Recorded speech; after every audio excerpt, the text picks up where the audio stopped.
पिता परमेश्वर और प्रभु यीशु मसीह में के नाम में आप सब भाई बहनों का एक बार फिर से स्वागत है। और हम जारी रखेंगे हमारा विषय नंबर 4, परमेश्वर की दिव्य योजना का विषय, जो पहले संसार पर आधारित है। पिछले सप्ताह हमने ये लेसन शुरू किया परमेश्वर की दिव्य योजना का, जो 3 संसारों की योजना है, उस विषय का। और वो शुरू हुआ एक भविष्यवाणी से। हबक्कुक भविष्य वक्ता ने एक दर्शन देखा। परमेश्वर ने उसको बोला कि दर्शन को ऐसा लिख दे कि दौड़ते दौड़ते भी पढ़ा जाए। वो दर्शन क्या था, अगर आपको पता करना है तो वो दर्शन था परमेश्वर की दिव्य योजना। यह है परमेश्वर की दिव्य योजना, जिसमें परमेश्वर के पास 3 संसार का प्लान है। 3 वर्ल्ड्स, अगर आप कैपिटल ABC देखें। इन 3 संसारों का जिक्र कहाँ आता है? क्या ये स्क्रिप्चरली सही है? 3 संसार परमेश्वर ने योजना बना रखी है? तो उसको हमने वेरीफाई किया। दूसरा पत्रस 3 अध्याय 5 से लेकर 7, और फिर 13वें वचन से। एक जगत, वो जो पानी में नाश हुआ, एक वर्तमान जो आग से नाश होने के लिए रख छोड़ा है, और एक आने वाला जिसमें धार्मिकता वास करेगी। और हमने देखा इस वचन में तीनों संसार का आकाश पृथ्वी, आकाश पृथ्वी, आकाश पृथ्वी का जिक्र किया गया है। अब ये आकाश और पृथ्वी क्या है? तो हमने देखा हेवन या आकाश, 3 आकाश है वचन में से, हमने देखा है ना। कैसे देखा? दूसरा कुरिन्थियों 12वां अध्याय 1 से लेकर 4 वचन में प्रेरित पौलुस ने जिक्र किया है 3 स्वर्गों का या 3 आकाश का, हेवन। और ये 3 स्वर्ग या 3 आकाश बोल लो, क्योंकि हेवन शब्द को हिंदी में कई जगह आकाश अनुवाद किया है, कई जगह स्वर्ग अनुवाद किया है। तो ये 3 आकाश कहाँ है, किधर है? तो हमने देखा पहला आकाश या पहला स्वर्ग जहां परमेश्वर खुद निवास स्थान है, निवास करते हैं। दूसरा आकाश या दूसरा स्वर्ग है आ, नीला आसमान, जो हमारी आंखों के सामने है। लेकिन तीसरे आकाश का मतलब जो है वो बड़ा, मतलब तीसरे आकाश का मतलब पता ही नहीं है ज्यादातर लोगों को। और और बाइबल में सबसे ज्यादा जिक्र इसी आकाश का या इसी स्वर्ग का हुआ है। तो ये तीसरा आकाश और तीसरा स्वर्ग जानने से पहले हमने देखा था कि प्रभु यीशु मसीह ने एक शब्द बोले, आकाश और पृथ्वी टल जाएंगे परंतु मेरे शब्द नहीं टलेंगे। तो इन क्या बोलते हैं वचनों को, प्रभु के को बहुत जगह कोट किया जाता है। लेकिन ये नहीं हम ध्यान में रखते कि ये जो बात प्रभु ने बोली है, ये चिन्ह की भाषा में बोली है। और कौन सा आकाश और कौन सी पृथ्वी टल जाएंगे? क्या ये पृथ्वी जिस पे हम रह रहे हैं ये टल जाएगी, या 3 आकाशों में से कौन सा आकाश टल जाएगा? क्या परमेश्वर का निवास स्थान टल जाएगा? बिल्कुल नहीं। क्या ये नीला आसमान टल जाएगा? बिल्कुल नहीं। क्या ये पृथ्वी जिस पे आप रह रहे हैं ये टल जाएगी? बिल्कुल नहीं।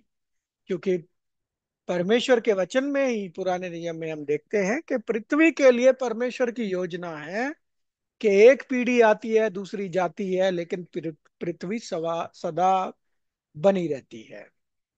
फिर हमने देखा भजन संहिता 104:5 में कि परमेश्वर ने पृथ्वी की नींव को डगमगाने के लिए नहीं रखा है। फिर हमने देखा यशाया 45:18 में कि पृथ्वी को परमेश्वर ने खाली रहने के लिए नहीं बसाया, बल्कि इंसानों के रहने के लिए बनाया है। ठीक है।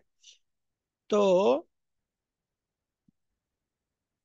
ना तो ये लिटरल पृथ्वी को कुछ होने वाला है, और ना ही परमेश्वर का निवास स्थान या नीला आकाश टलने वाला है। तो प्रभु यीशु मसीह ने जो बात बोली उसका अर्थ क्या है फिर? इसका अर्थ, तीसरा आकाश टलने वाला है और पृथ्वी भी टलने वाली है। वो तीसरा आकाश और पृथ्वी का अर्थ क्या है, उन चिन्हों को हमने समझा था। तीसरा आकाश क्या था? तीसरा आकाश था, इफिसियों 2:2 में हमने देखा, हवा में आत्मिक राज्य। नीले आकाश के नीचे बहुत सारे स्वर्गदूत, शैतान और गिरे हुए स्वर्गदूत, दूतों को फेंक दिया गया, और वो बन गया थर्ड हेवन। वो आत्मिक रीति में हवा में मौजूद होकर इस पृथ्वी पर राज्य कर रहे थे, कर रहे हैं इनफैक्ट। ठीक है। पहले और दूसरे संसार का राज्य परमेश्वर ने शैतान और उसके स्वर्गदूतों के अधीन ही दिया। तो तीसरा आकाश है, तीसरे आकाश चिन्ह का मतलब है हवा में आत्मिक राज्य। वर्तमान समय में और जो बीत गया संसार है, पहला संसार और दूसरा संसार, इसमें ये कंट्रोल था शैतान के हाथ। ये बदल जाएगा, ये टल जाएगा तीसरे संसार में। टल के किसके अधीन जाएगा? हमने देखा था प्रभु यीशु मसीह और कलीसिया के अधीन जाएगा।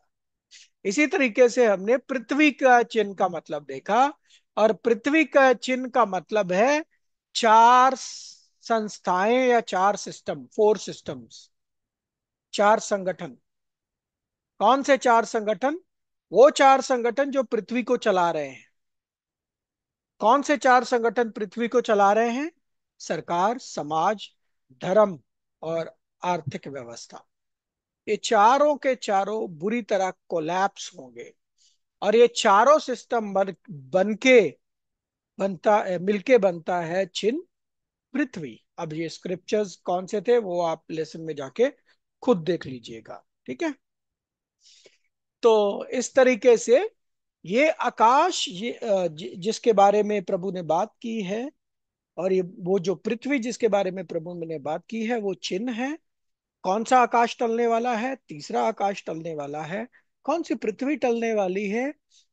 ये चार संगठन टलने वाले हैं, और ये चार संगठन आज आप अपनी आंखों के सामने मेल्ट होते देख सकते हो। मेल्ट हो रहे हैं, पिघल रहे हैं। ठीक है। तो ये हमने अभी तक देखा। फिर हम जाने वाले थे, फिर हमने कुछ झलकियां देखी कि ये आकाश और ये पृथ्वी किसके अधीन होगा। तो हमने देखा दानियल 7:13-14 में प्रभु यीशु मसीह और उसके संतों के अधीन होगा आकाश, यानी कलीसिया और प्रभु यीशु मसीह मिलके तीसरे आकाश में राज्य करेंगे। और जो सरकार होगी वो प्रभु यीशु मसीह आबिल से लेकर यूहन्ना बपतिस्मा देने वाले तक, जिनकी गवाही इब्रानियों में आपको मिलती है, आ, उनके हाथ में सौंप देंगे। इब्राहिम, इसहाक, याकूब, दानियल, यशाया। तो पृथ्वी पर ये लोग राज्य करेंगे, क्योंकि इनको कभी स्वर्गीय बुलावा था ही नहीं, और इनको ही पृथ्वी के हाकिम ठहराया जाएगा। और इस बात की पुष्टि प्रभु प्रभु ने की थी कि जिस युग में, जिस संसार में प्रभु आए थे, उनको उन्होंने बोला मेरा राज्य, my kingdom is not of this world. प्रभु का राज्य दूसरे संसार का नहीं, क्योंकि प्रभु दूसरे संसार में आए थे। प्रभु का राज्य तीसरे संसार का है।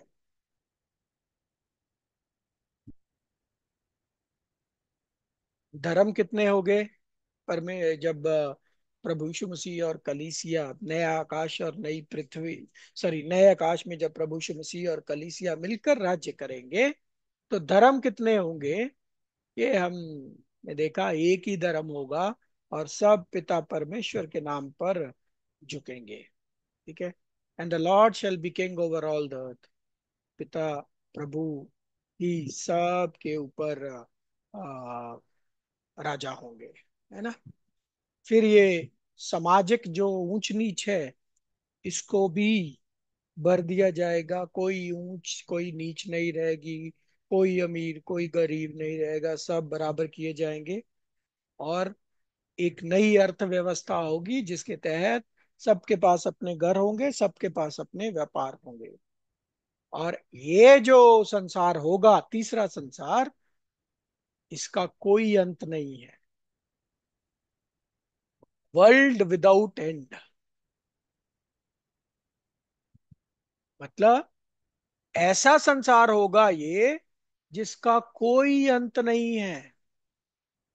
बट ऐसा आप हिंदी और आई डोंट नो आपकी आपकी लैंग्वेज की भाषा में ऐसा है या नहीं है, पर इंग्लिश में आप देखो कि युगान युग पीढ़ियों पीढ़ी प्रभु की महिमा चलेगी और वो वर्ल्ड विदाउट एंड। मतलब ऐसा संसार जिसका कोई अंत नहीं होगा। इसीलिए जब आपको पिक्चर दिखाई, आ, आ, ये पिक्चर दिखाई परमेश्वर की दिव्य योजना की, पहले और दूसरे संसार का अंत है, तीसरे संसार का कोई अंत नहीं है। और तीसरे संसार में पहला युग है 1000 साल का युग, जो प्रभु यीशु मसीह और कलीसिया जिसमें राज्य करेंगे। उसके बाद प्रेरित पौलुस बोलते हैं आने वाले युग और भी जो युग हैं, जिसके बारे में अभी बाइबल में प्रकट नहीं किया गया है।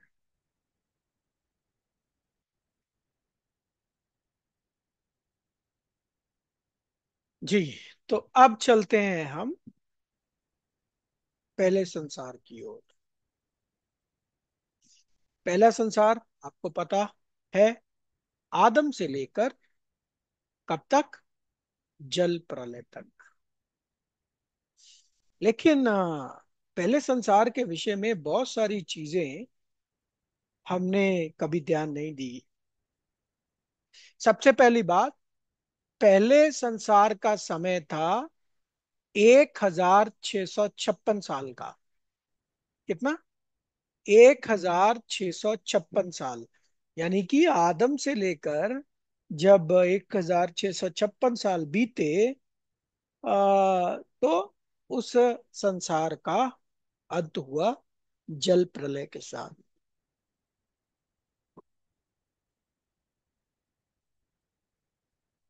और पहला संसार किसके अधीन किया गया था?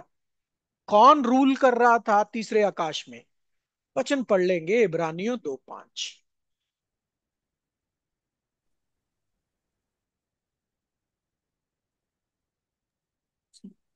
उसने उस आने वाले जगत को जिसकी चर्चा हम कर रहे हैं स्वर्गदूतों के अधीन ना किया।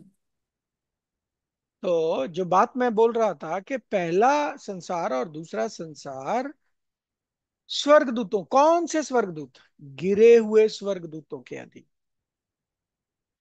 लेकिन वो जो आने वाला संसार है उसको परमेश्वर गिरे हुए स्वर्गदूतों के अधीन नहीं करेंगे।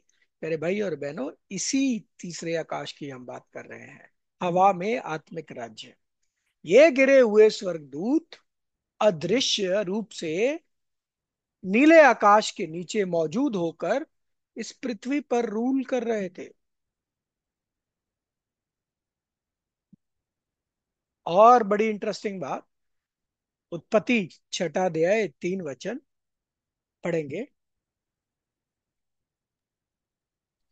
तब यहोवा ने कहा, मेरा आत्मा मनुष्य में सदा के लिए निवास ना करेगा, क्योंकि मनुष्य भी शरीर ही है। उसकी आयु 120 वर्ष की होगी। तो मनुष्य की आयु, अब क्या ये मनुष्य की आयु की बात हो रही है? अगर आपको पता हो, प्रभु यीशु सॉरी, पिता परमेश्वर ने आ, नूहा को 120 साल पहले कश्ती बनाने को बोला, तो क्या 120 साल ये किसी मनुष्य की आयु के बारे में बताया गया है या फिर कुछ और? तो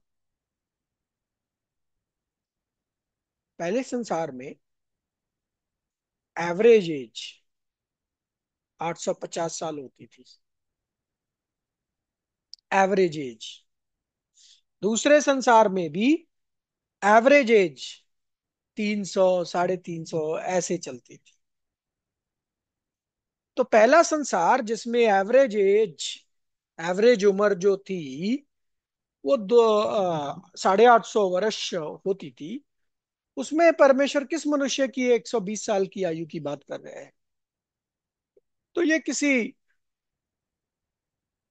निजी मनुष्य की नहीं बल्कि मनुष्य जाति की बात हो रही है कि परमेश्वर सॉरी नूहा को जब कश्ती बनाने के लिए बोलते हैं, तो वो बोलते हैं कि 120 साल बाद, 120 साल बाद मनुष्य जाति खत्म हो जाएगी।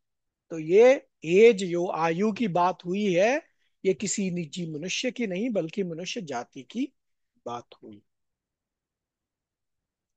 बाकी रही बात वेरिफिकेशन की कि सेकंड जो दूसरे संसार में भी, यानी कि जल प्रलय के बाद भी एवरेज उम्र कितनी थी, पढ़ लेते हैं। उत्पत्ति 11वां अध्याय 11 वचन 13 और 15 वचन। और अर्पक्षद के जन्म के पश्चात शेम 500 वर्ष जीवित रहा, और उसके और भी बेटे बेटियां उत्पन्न हुईं। और शेलह के जन्म के पश्चात अर्पक्षद 403 वर्ष और जीवित रहा, और उसके और भी बेटे बेटियां उत्पन्न हुईं। और एबेर के जन्म के पश्चात शेलह 403 वर्ष और जीवित रहा, और उसके और भी बेटे बेटियां उत्पन्न हुईं। देखिए, 500, 400, 300 ऐसे आयु होती थी दूसरे संसार में भी। अब तो हम बिल्कुल एंड में पहुंच गए हैं, तो 60 साल ही रह गई है, लेकिन पहले और पहले संसार के विषय में, पहले संसार में परमेश्वर ने पृथ्वी को, पृथ्वी गोल है, मालूम है ना, पृथ्वी गोल है। मुस्लिम लोग तो कुछ और ही बोलते हैं, लेकिन हम साइंस और वचन में से भी देखते हैं कि पृथ्वी गोल है। और परमेश्वर ने पृथ्वी के चारों ओर, जैसे आप तस्वीर में देख सकते हो, पानी की सतह से पृथ्वी को कवर कर रखा था। इसीलिए जब हम ये वचन पढ़ते हैं उत्पत्ति 1:6 के, पढ़ लीजिए 1:6।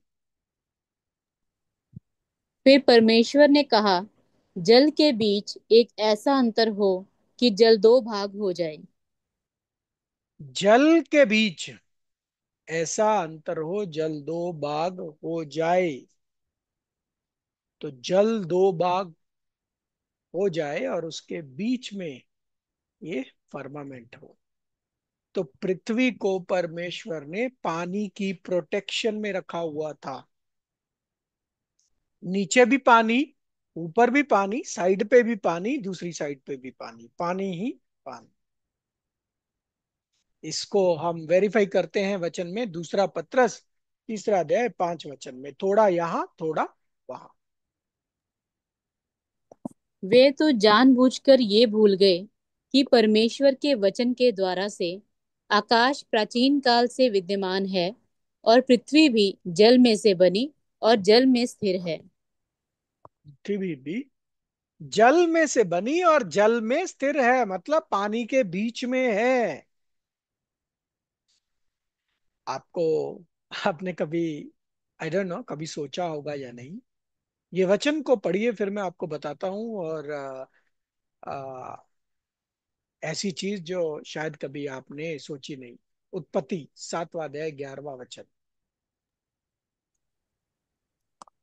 जब नूह की आयु के 600वें वर्ष के दूसरे महीने का 17वां दिन आया, उसी दिन बड़े गहरे समुद्र के सब सोते फूट निकले, और आकाश के झरोखे खुल गए।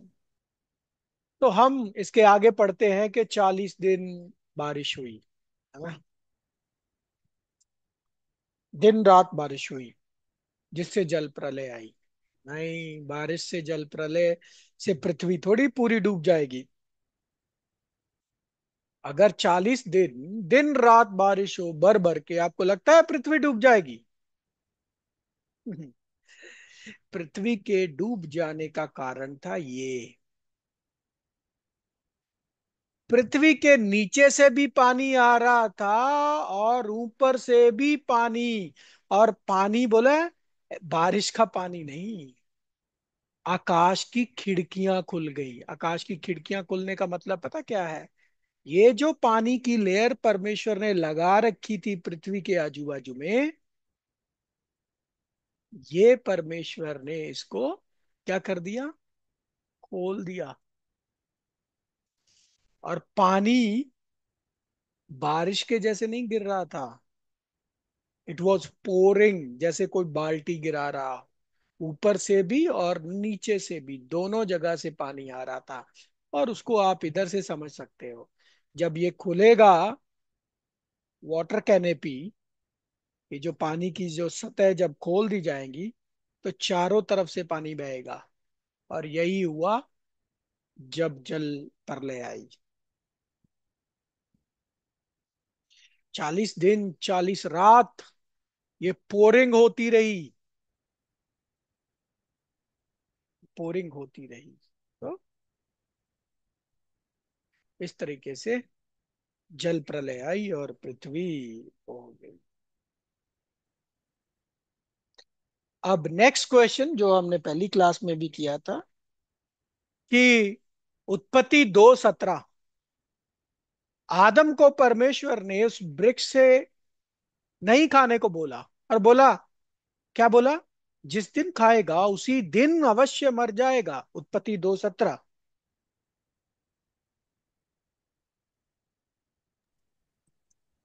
पर भले या बुरे के ज्ञान का जो वृक्ष है, उसका फल तू कभी ना खाना, क्योंकि जिस दिन तू उसका फल खाएगा, उसी दिन अवश्य मर जाएगा। देखो, उसी दिन अवश्य मर जाएगा, ये परमेश्वर की कमांडमेंट है, तो पूरी होनी चाहिए ना।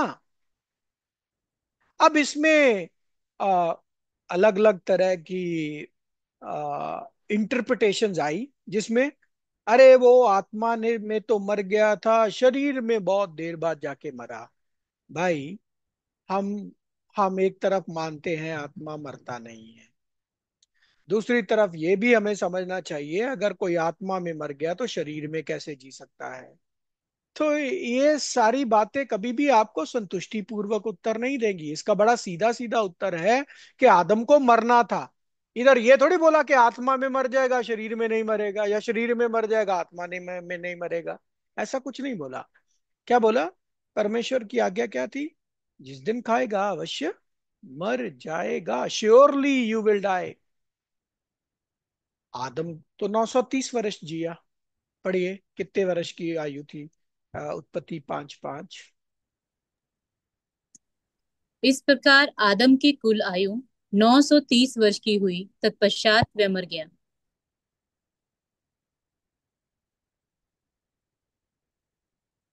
तो आदम तो 930 साल जिया, उसको तो उसी दिन मरना चाहिए था।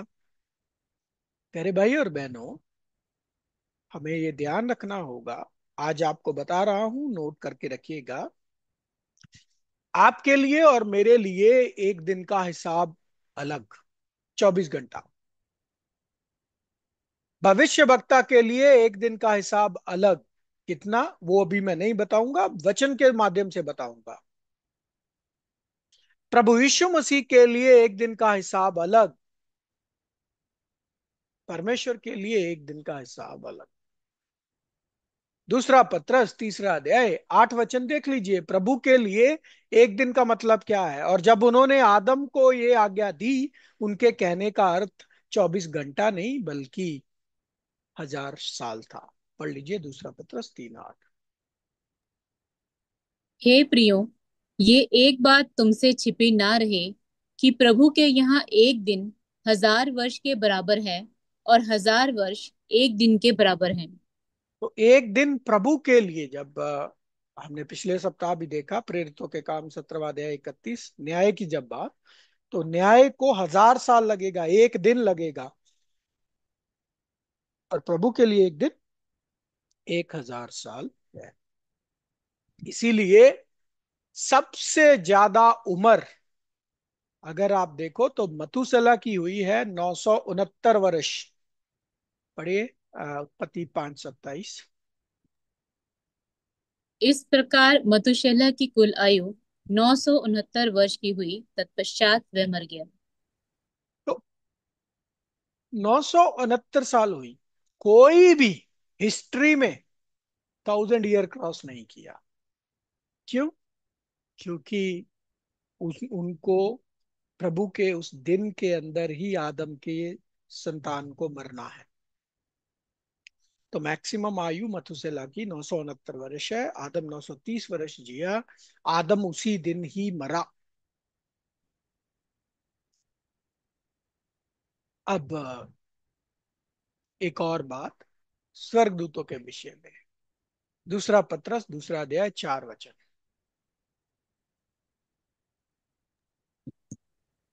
क्योंकि जब परमेश्वर ने उन दूतों को जिन्होंने पाप किया नहीं छोड़ा, पर नरक में भेजकर अंधेरे कुंडों में डाल दिया, ताकि न्याय के दिन तक बंदी रहें। तो परमेश्वर ने इन गिरे हुए स्वर्गदूतों को क्या किया? इन्होंने पाप पाप करने की वजह से जो गिरे, उनको अंधेरे कुंडों में डाल दिया। क्या पाप किया इन स्वर्गदूतों ने? कौन सा पाप किया? देखते हैं कौन सा पाप किया। पहले संसार में ही ये पाप हुआ। उत्पत्ति छठा अध्याय, 1 से लेकर 4 वचन।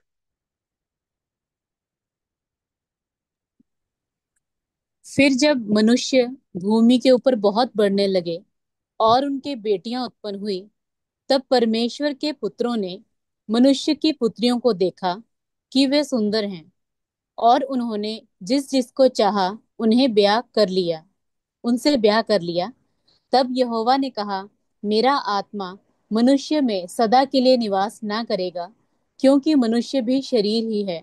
उसकी आयु 120 वर्ष की होगी। उन दिनों में पृथ्वी पर दानव रहते थे।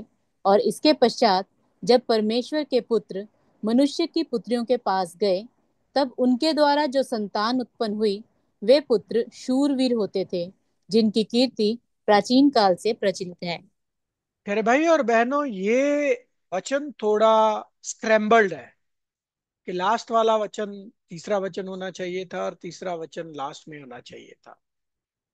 क्या हुआ? ये जो मनुष्य के पुत्रों पर सॉरी परमेश्वर के पुत्रों ने मनुष्य की पुत्रियों को देखा। तो ये कौन से परमेश्वर के पुत्र थे जिन्होंने मनुष्य की पुत्रियों को देखा?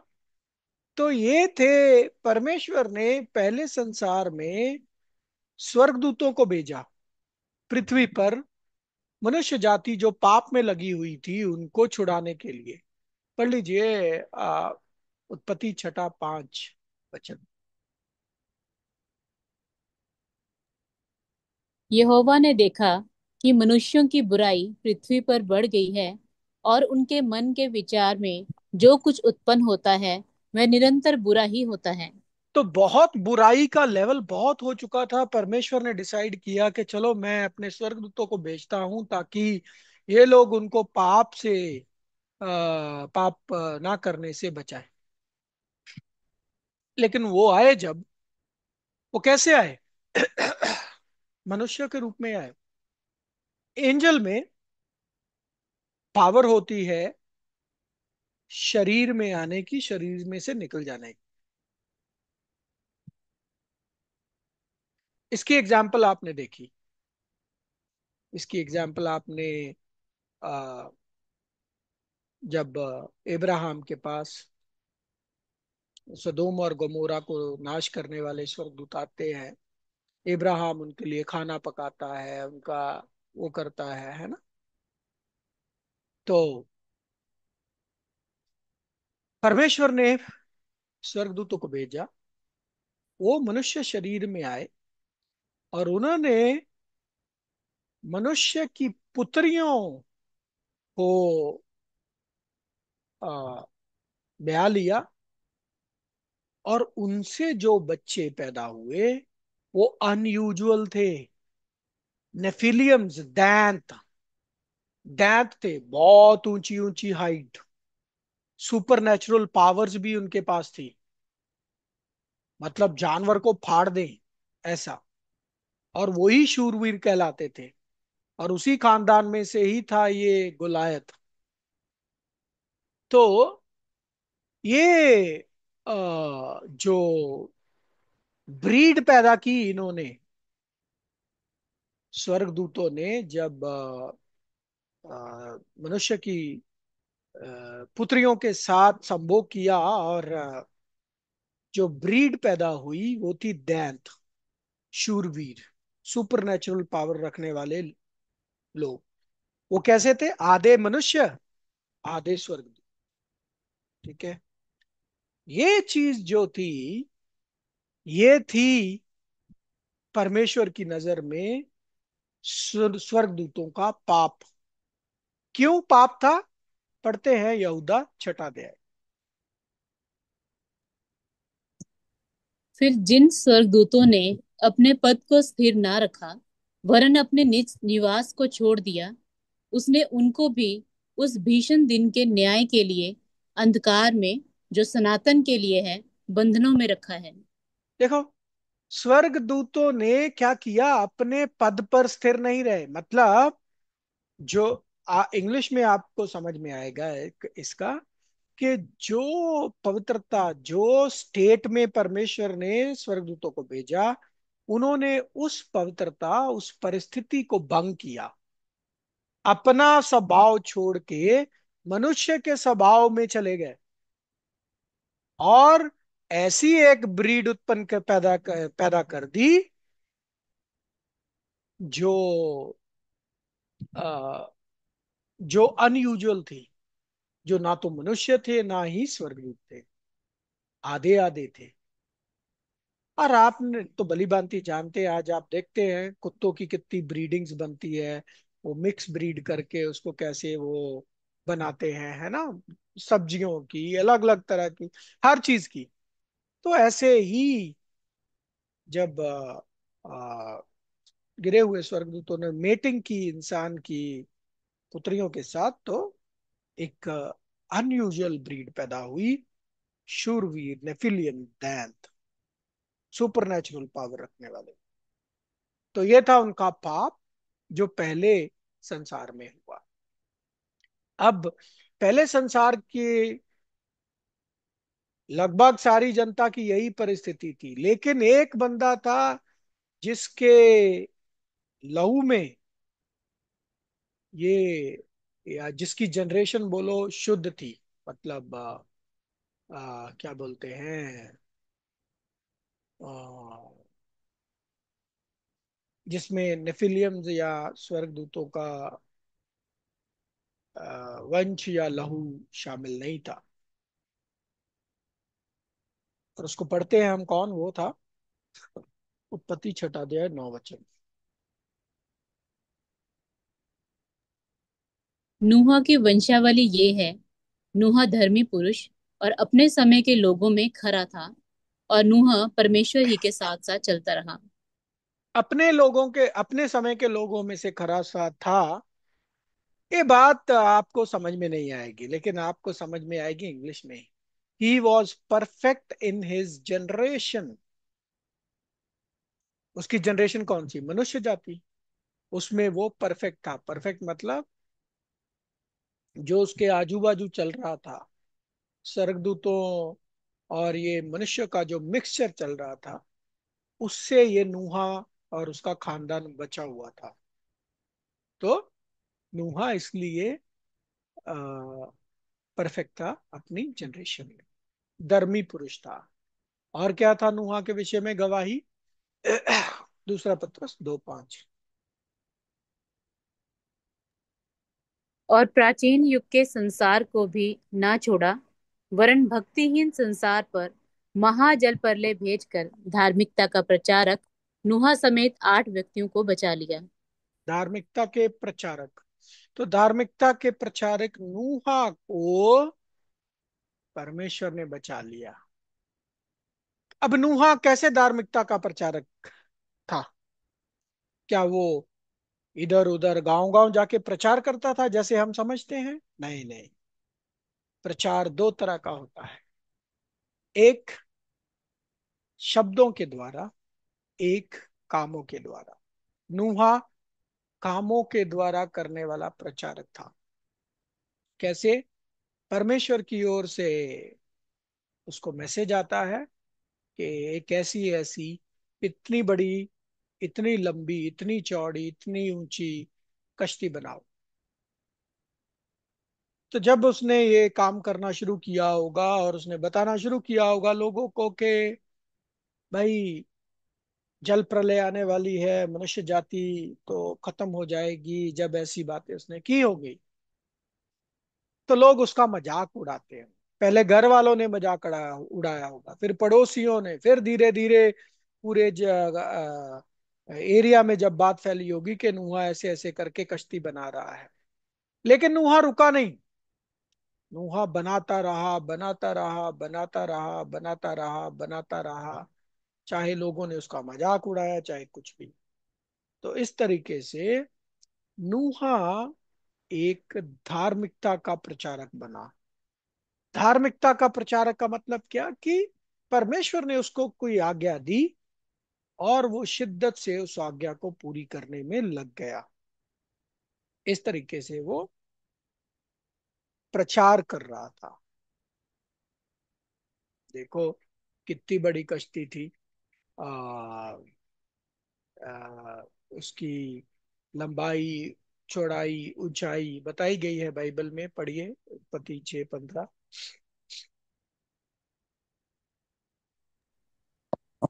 इस ढंग से तो उसको बनाना, जहाज की लंबाई 300 हाथ, चौड़ाई 50 हाथ और ऊंचाई 30 हाथ की हो।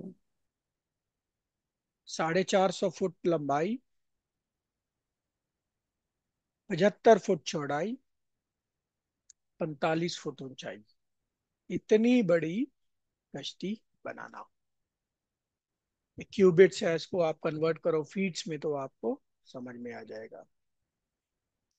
तो ऐसी वो क्या बोलते हैं, कश्ती बनाने के लिए परमेश्वर ने उसको बोला।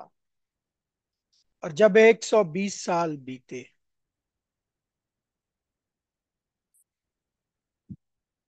तो शुरू हुआ वो जो कभी किसी ने एक्सपीरियंस ही नहीं किया। किसी को पता ही नहीं था कि ऐसा कुछ होता भी है। उससे पहले तक बारिश कभी ना हुई, कुछ नहीं, ऐसा एक्सपीरियंस ही नहीं था। पानी कैसे होता था, सिंचाई कैसे होती थी, देखो वचन में पढ़ते हैं, उत्पत्ति 2:5 और 6। तब मैदान का कोई पौधा भूमि पर ना था, और ना मैदान का कोई छोटा पेड़ उगा था, क्योंकि यहोवा परमेश्वर ने पृथ्वी पर जल नहीं बरसाया था, और भूमि पर खेती करने के लिए मनुष्य भी नहीं था। लेकिन कोहरा पृथ्वी से उठता था, जिससे सारी भूमि सिंच जाती थी। तो सिंचाई होने का भूमि का तरीका क्या था? कोरे से सिंचाई होती थी, बारिश नहीं होती थी। ये नूहा और ये सारे उस वक्त के लोगों के लिए ये बारिश, पानी बरसना विचित्र था, नया था, अलग था। तो इस तरीके से एंड होता है पहला संसार। ऐसे कुछ दिखती थी सिंचाई। और उस संसार में परमेश्वर ने नूहा और उसके खानदान के 7 लोगों को बचाया। पहले संसार से दूसरे संसार में जाने वाले लोग टोटल 8 लोग। नूहा और उसकी बीवी, 3 बेटे, 3 बहुएं। इस तरीके से एंड हुआ पहले संसार का। अब आज हम इधर ही रुकेंगे। अगले सप्ताह हम जाएंगे दूसरे संसार में, जल प्रलय सूखने के बाद का समय, और कैसे उधर से फिर मनुष्य जाति का विस्तार हुआ। अगर पोटेंशियली देखो तो नूहा और उसके 3 बच्चों से ही दूसरा संसार चालू हुआ। और पूरी पृथ्वी आज जो है वो नूहा के किसी ना किसी खानदान का हिस्सा है। तीनों संतानों में से किसी का ही वंशावली है। ये सब कैसे हुआ, दूसरे संसार में क्या क्या होने वाला है, कितने युग हैं, और दूसरा संसार कैसे अंत होगा, ये सब हम लेसन नंबर 5 दिव्य योजना के दूसरे हिस्से में करेंगे अगले सप्ताह। तब तक परमेश्वर ही आप सबको अनुग्रह दे। Thank you and lord bless.